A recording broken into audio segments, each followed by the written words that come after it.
ನಮಸ್ತೆ ಗೆಳೆಯರೆ. Smart watch ನೀರಲ್ಲಿ ಬಿದ್ದು ಆನ್ ಆಗ್ತಿಲ್ಲ. ಇದನ್ನು ಹೇಗೆ ಸಾಲ್ವ್ ಮಾಡೋದು ಅಂತೇಳಿ ತೋರಿಸ್ಕೊಡ್ತೀನಿ.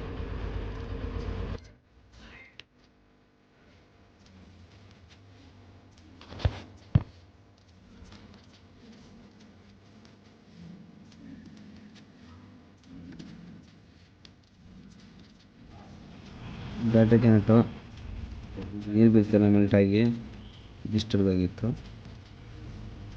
ರೀಸಾಲ್ಡ್ರ್ ಮಾಡೋಣ.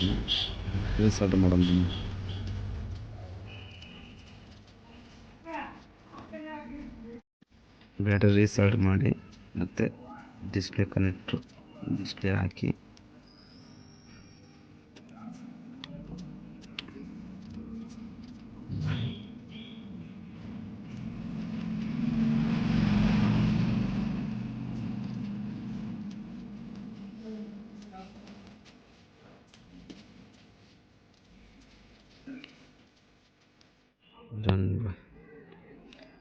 ಡ್ಯಾಮೇಜ್ ಅದನ್ನ ರೆಡಿ ಮಾಡಿ